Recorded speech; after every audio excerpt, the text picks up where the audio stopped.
So I don't know if you're at that place yet where you are now taking your food photography from maybe the kitchen table and you're like, okay, I'm gonna go take over a bedroom, or I'm gonna go take over the garage, or I'm gonna go take over the workshop. And my own personal photography studio journey has looked very much like that, but I wanted to take an opportunity to share with you 3 things now, having worked in a lot of different spaces, that I think are important to think about when you're starting to build out your own food photography space. So number 1, and this is important no matter what space you're shooting in, is to think about the color of the walls. So I started out working from the kitchen table at our home. That worked great, white walls, whatever. And then I moved into a back bedroom in the house. Actually, it was one of the kids' rooms, and we made the kids then, instead of having separate rooms, we made them room together so mommy could have a photography studio. And that room had yellow walls, which then ended up as a yellow cast in a lot of my photos. Now that when I look back at those photos, I didn't really notice it at the time, but now looking back, I can totally see it.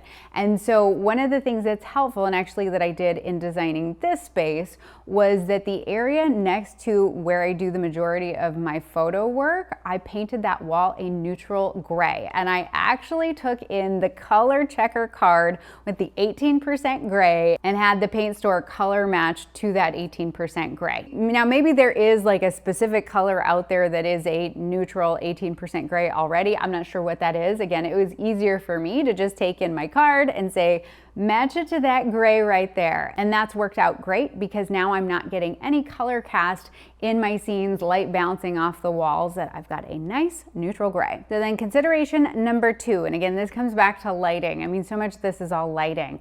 And a lot of folks are thinking like more light, the better, right? Like we want these giant picture windows with light streaming through. And maybe that works really well for the style of work that you do. But for me, a lot of times, especially doing video work or stop motion work, I want to really be able to like lock things down and have it pitch black in here. And so if there is a window in that room, having a really great solid way to put some blackout curtains up, or having maybe even just like a large black V-flat that can help block that light, just to again really help you to control the lighting if you're working in a continuous lighting situation, filming video, those kinds of things, if you're really looking to establish that consistency. And then item number 3, and this is something that I would do differently about the studio that I have. Again, I'm tickled pink about this space, and I just feel so ridiculously lucky to get to work in here. I mean, it's been a year and a half now that I've been in this space, and I pinch myself all the time.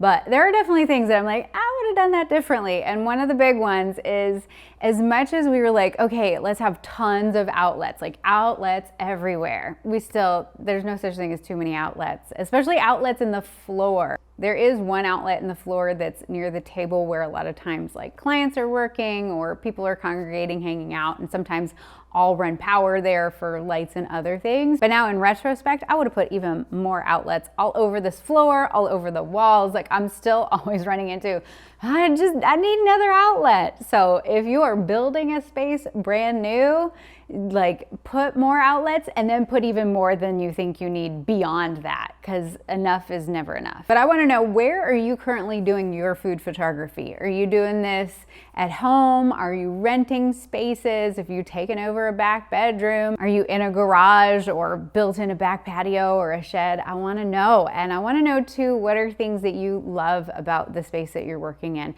so that others who are moving into their own spaces can learn along with us. So thank you so much for stopping by the studio. I hope you have a fantastic day. You stay out of trouble, and I'll see you soon. All right?